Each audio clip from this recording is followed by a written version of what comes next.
Semana passada acabou mais uma edição do Big Brother Brasil. E que bom, né? Mas você sabe qual que é a origem do nome do reality? Você sabe por que tem esse nome, Big Brother? Então, existe um clássico da literatura mundial que figura assim sempre nessas listas dos melhores livros de todos os tempos, ou o livro que você deveria ler antes de morrer. É esse livro aqui, ó. 1984, do escritor britânico George Orwell. Outro livro bem conhecido dele é A Revolução dos Bichos.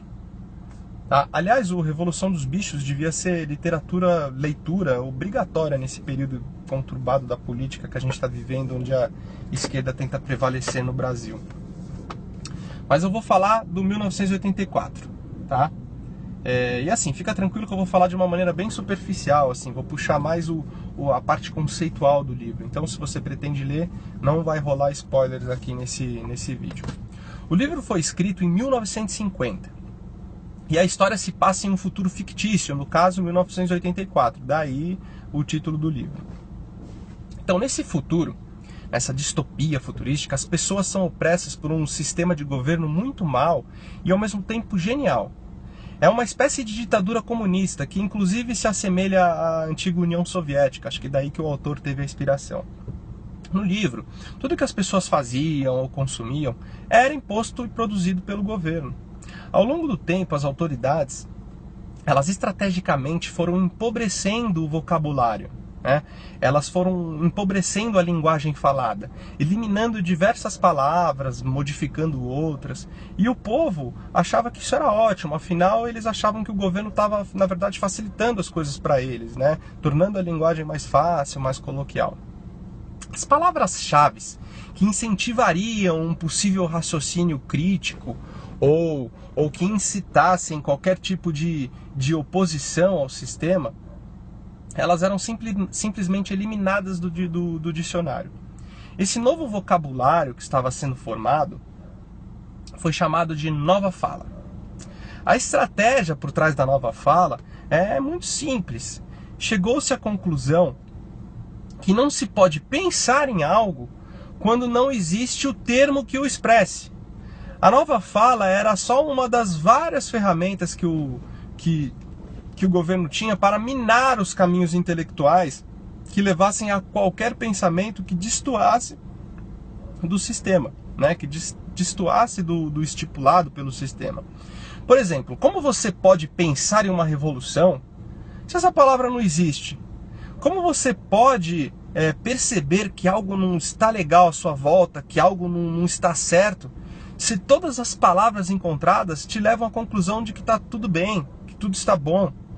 Nesse mundo do 1984, os seres humanos eram iguais, todos pensavam iguais.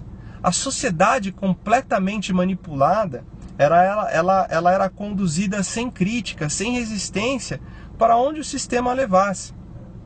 Outro ponto fundamental no livro é que não existia privacidade. Aliás, esse termo, privacidade, também nem tinha no dicionário.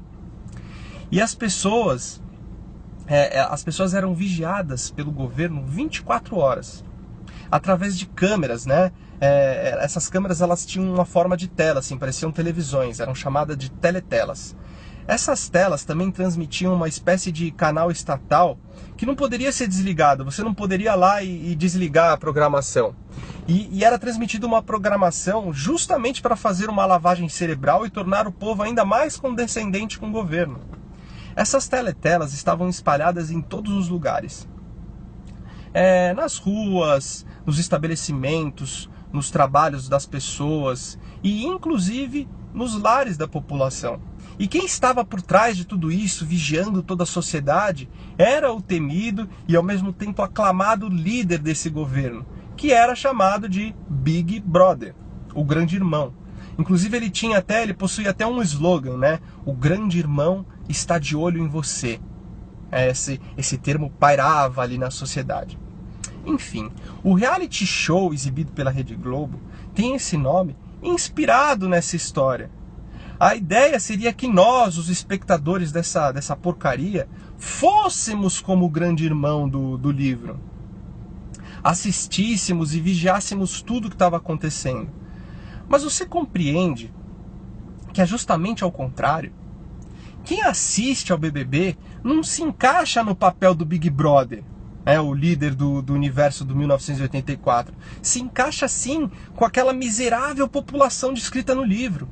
O BBB rouba sua inteligência, destrói seu senso crítico, corrompe todos os caminhos intelectuais individuais, te tornando um ser massificado.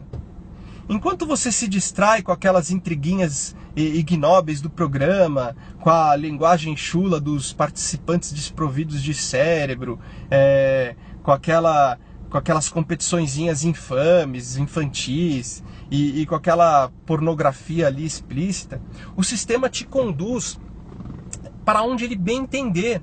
É óbvio que eu estou falando do BBB só como um exemplo. Aliás, o BBB é um exemplo simplório. Na verdade, eu achei o BBB o paradigma perfeito para sintetizar tudo o que está acontecendo à nossa volta. O BBB, é claro que o BBB não é o maior responsável pelo empobrecimento intelectual da nossa geração.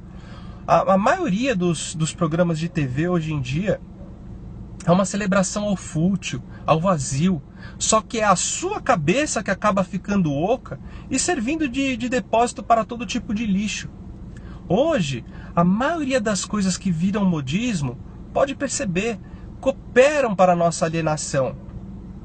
As músicas que as pessoas estão consumindo, ao invés de nos enriquecer como seres humanos, estimulam justamente nossas pulsões mais vis, nossas pulsões mais primitivas, nos bestializando, nos tornando um verdadeiro bando de macacos. Essa é a realidade. A verdadeira arte foi suplantado por algo que eu nem sei explicar o que é. Entenda que a arte é a forma do ser humano se superar. Por exemplo, quando escutamos uma música do Yes ou do Pink Floyd, com toda aquela complexidade musical, quando ouvimos uma composição do Beethoven, quando assistimos um filme do Stanley Kubrick, quando lemos uma poesia do Carlos Drummond de Andrade, ou lemos um livro do Tolstói, ou quando vemos a Capela Sistina do Michelangelo, né? Aquele desenho, aquela pintura maravilhosa. O sentimento que nos invade é de perplexidade. É tipo, como assim? Como alguém produziu isso? Como teve essa ideia? Como alguém como eu conseguiu chegar nesse nível? Quando isso acontece, não é a arte em si que é celebrada, mas sim a capacidade humana. Ficamos diante de um verdadeiro ideal de beleza. A humanidade se supera, a humanidade se engrandece. Hoje em dia furam um pedaço de pano velho e chamam de arte. Ano passado fizeram uma performance artística onde os atores ficavam atirando jatos de tinta pelo cu. Depois teve outra performance artística no mesmo ano passado isso. Essa performance era chamada de Macaquinhos. Pode pesquisar aí no Google.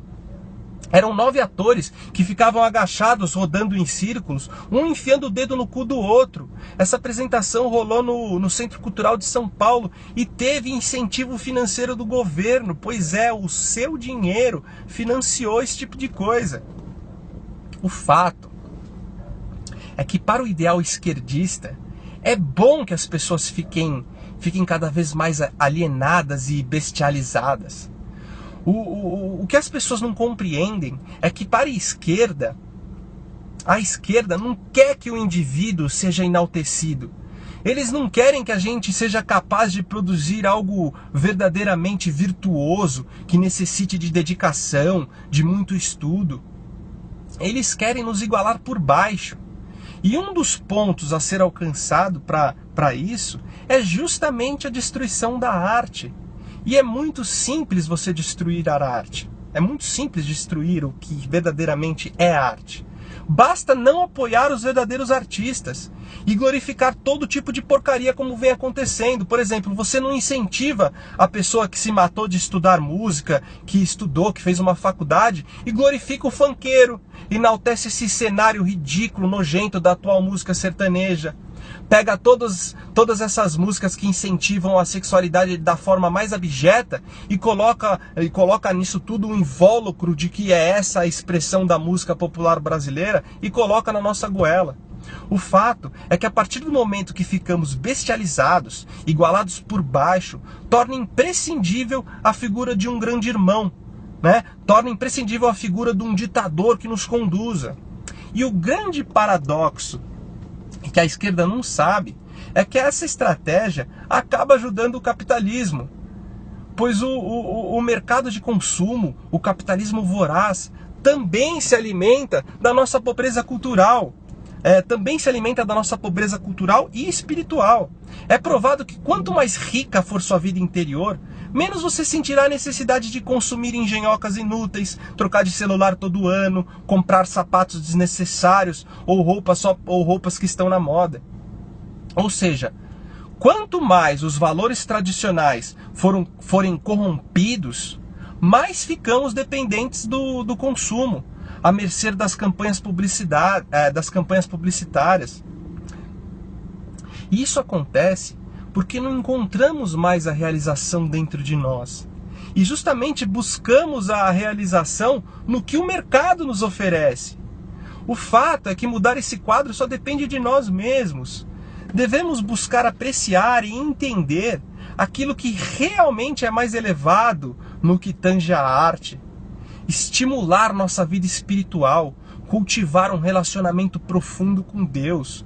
Nos nossos momentos de ociosidade, ao invés de assistir a televisão, abrir um bom livro. E quando eu falo livro, eu não estou falando de 50 tons de cinza ou de Crepúsculo. Se você não tem o costume de ler, trocar a televisão por uma leitura é algo que pode ser até bem sacal, assim, cansativo. Mas com o tempo, com insistência, se torna um prazer. E a leitura passa a ser até um vício. E com certeza a sua pessoa interior será muito melhor, muito mais interessante e muito mais exigente. O que para o sistema não será nada bom, pois você não vai mais se contentar apenas com pão e com um circo. Esse é meu recado de hoje. Se você gostou do conteúdo desse vídeo, compartilha ele, se inscreve aqui no canal, dá uma fuçada aqui, dá uma olhada nos vídeos anteriores. Valeu!